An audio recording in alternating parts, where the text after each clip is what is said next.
ಚಾನಲ್ನ 6ನೇ ವರ್ಷದ ವಾರ್ಷಿಕೋತ್ಸವದ ಅಂಗವಾಗಿ ಮೇ 11ರ ಭಾನುವಾರದಂದು ಚಿಂತಾಮಣಿ ನಗರದ ಕೆಎಂಡಿ ಕಲ್ಯಾಣ ಮಂಟಪದಲ್ಲಿ ಸಿಟಿವಿ ಡ್ಯಾನ್ಸ್ ಕಾಂಪಿಟೇಷನ್ ಕಾರ್ಯಕ್ರಮ ನಡೆಯಲಿದೆ. ಈ ಡ್ಯಾನ್ಸ್ ಕಾಂಪಿಟೇಷನ್ನಲ್ಲಿ ಭಾಗವಹಿಸುವವರು ಮೇ 7ನೇ ತಾರೀಕಿನೊಳಗಾಗಿ ತಮ್ಮ ಹೆಸರುಗಳನ್ನು ನೋಂದಾಯಿಸಿಕೊಳ್ಳಬೇಕಾಗಿ ವಿನಂತಿ. ಹೆಚ್ಚಿನ ವಿವರಗಳಿಗೆ ಸಂಪರ್ಕಿಸಿ 90355336.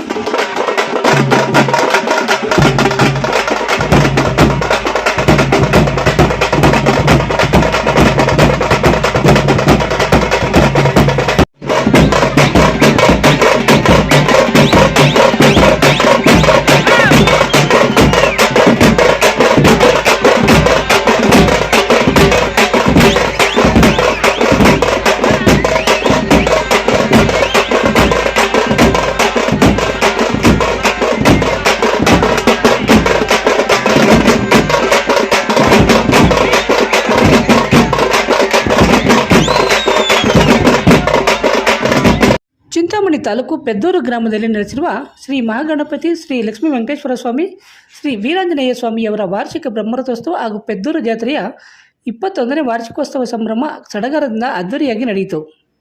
ಬ್ರಹ್ಮರಥೋತ್ಸವದ ಅಂಗವಾಗಿ ಶ್ರೀ ವೀರಾಂಜನೇಯ ಸ್ವಾಮಿ ಹಾಗೂ ಶ್ರೀ ಲಕ್ಷ್ಮೀ ವೆಂಕಟೇಶ್ವರ ಸ್ವಾಮಿಗೆ ಬೆಳಗ್ಗೆಯಿಂದಲೇ ಭಕ್ತ ಸಮೂಹದಿಂದ ವಿಶೇಷ ಪೂಜಾ ಕೈಂಕರ್ಯಗಳನ್ನು ಶ್ರದ್ಧಾಭಕ್ತಿಯಿಂದ ನೆರವೇರಿಸಲಾಯಿತು. ವಿಶೇಷ ಹೂವಿನ ಅಲಂಕಾರ, ಅಭಿಷೇಕ, ಹೋಮ, ಹವನ ಸೇರಿದಂತೆ ಹಲವು ಧಾರ್ಮಿಕ ಕಾರ್ಯಕ್ರಮಗಳು ನಡೆದವು. ಪೆದ್ದೂರು ನಾಗರಿಕರು ಸೇರಿದಂತೆ ಅಕ್ಕಪಕ್ಕದ ಗ್ರಾಮಗಳಿಂದ ಹೆಚ್ಚಿನ ಸಂಖ್ಯೆಯಲ್ಲಿ ಭಕ್ತರು ರಥೋತ್ಸವದಲ್ಲಿ ಪಾಲ್ಗೊಂಡು ಅದ್ದೂರಿ ರಥೋತ್ಸವಕ್ಕೆ ಸಾಕ್ಷಿಯಾದರು. ರಥೋತ್ಸವದ ಅಂಗವಾಗಿ ವೀರಾಂಜನೇಯ ಸ್ವಾಮಿ ದೇವಾಲಯದಲ್ಲಿ ಬೆಳಗ್ಗೆಯಿಂದ ಸಂಜೆಯ ತನಕ ವಿಶೇಷ ಧಾರ್ಮಿಕ ಪೂಜಾ ಕಾರ್ಯಕ್ರಮಗಳನ್ನು ಹಮ್ಮಿಕೊಳ್ಳಲಾಗಿತ್ತು. ಶ್ರೀ ವೀರಾಂಜನೇಯ ಸ್ವಾಮಿ ಹಾಗೂ ಶ್ರೀ ಲಕ್ಷ್ಮೀ ವೆಂಕಟೇಶ್ವರ ಸ್ವಾಮಿಯ ಉತ್ಸವ ಮೂರ್ತಿಯನ್ನು ಅಲಂಕೃತ ತೇರಿನಲ್ಲಿ ಪ್ರತಿಷ್ಠಾಪಿಸಿ ಮಧ್ಯಾಹ್ನ 1 ಗಂಟೆಗೆ ಸರಿಯಾಗಿ ದೇವಾಲಯದ ಟ್ರಸ್ಟ್ನವರು ಬ್ರಹ್ಮರಥೋತ್ಸವಕ್ಕೆ ವಿಶೇಷ ಪೂಜೆಯನ್ನು ಸಲ್ಲಿಸುವುದರ ಮೂಲಕ ಬ್ರಹ್ಮರಥೋತ್ಸವಕ್ಕೆ ಅಧಿಕೃತವಾಗಿ ಚಾಲನೆ ನೀಡಿದರು. ಈ ಸಂದರ್ಭದಲ್ಲಿ ದೇವಾಲಯದ ಆವರಣದಲ್ಲಿ ಸಹಸ್ರಾರು ಸಂಖ್ಯೆಯಲ್ಲಿ ಸೇರಿದ್ದ ಭಕ್ತರು ರಥವನ್ನು ಎಳೆದು ಪುನೀತರಾದರು. ದವನ, ಬಾಳೆಹಣ್ಣು ಎಸೆದು ತಮ್ಮ ಹರಕೆ ಸಲ್ಲಿಸಿದರು. ಹಾಗೂ ರಥೋತ್ಸವದಲ್ಲಿ ಭಾಗವಹಿಸಿದ ಭಕ್ತರಿಗೆ ಅನ್ನಸಂತರ್ಪಣೆ ಮಾಡಲಾಯಿತು. ರಥೋತ್ಸವದ ಅಂಗವಾಗಿ ಶ್ರೀ ವೀರಾಂಜನೇಯ ಸ್ವಾಮಿ ಹಾಗೂ ಶ್ರೀ ಲಕ್ಷ್ಮೀ ವೆಂಕಟೇಶ್ವರ ಸ್ವಾಮಿಗೆ ಏರ್ಪಡಿಸಿದ್ದ ವಿಶೇಷ ಹೂವಿನ ಅಲಂಕಾರ ಭಕ್ತರ ಗಮನ ಸೆಳೆಯಿತು. ಅಲ್ಲದೆ ಇಡೀ ದೇವಾಲಯಕ್ಕೆ ವಿಶೇಷ ಹೂವಿನ ಅಲಂಕಾರ ಹಾಗೂ ವಿದ್ಯುತ್ ದೀಪಾಲಂಕಾರವನ್ನು ಮಾಡಲಾಗಿತ್ತು. ಬ್ರಹ್ಮರಥೋತ್ಸವ ಸಂದರ್ಭದಲ್ಲಿ ತಮಟೆ ಸದ್ದಿಗೆ ಯುವಕರು ಕುಣಿದು ಕುಪ್ಪಳಿಸಿದರು. ಶ್ರೀ ವೀರಾಂಜನೇಯ ಸ್ವಾಮಿ ಹಾಗೂ ಶ್ರೀ ಲಕ್ಷ್ಮೀ ವೆಂಕಟೇಶ್ವರ ಸ್ವಾಮಿಯ ರಥೋತ್ಸವದ ಅಂಗವಾಗಿ ಭಕ್ತಾದಿಗಳಿಂದ ಅಖಂಡ ರಾಮಕೋಟಿ ಭಜನೆಯನ್ನು ಏರ್ಪಡಿಸಲಾಗಿತ್ತು. ಇನ್ನು ಬ್ರಹ್ಮರಥೋತ್ಸವಕ್ಕೆ ಆಗಮಿಸಿದ ಎಲ್ಲ ಭಕ್ತಾದಿಗಳಿಗೆ ದೇವಾಲಯದ ಟ್ರಸ್ಟ್ನವರು ಉಚಿತವಾಗಿ ಊಟದ ವ್ಯವಸ್ಥೆಯನ್ನು ಮಾಡಿದ್ದರು. ಈ ಸಂದರ್ಭದಲ್ಲಿ ದೇವಾಲಯ ಟ್ರಸ್ಟ್ನ ಎಲ್ಲ ಪದಾಧಿಕಾರಿಗಳು, ಪೆದ್ದೂರು ಹಾಗೂ ಸುತ್ತಮುತ್ತಲ ಗ್ರಾಮಸ್ಥರು ಉಪಸ್ಥಿತರಿದ್ದರು.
बाबा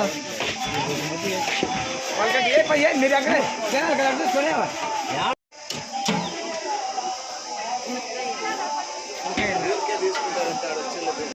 है ना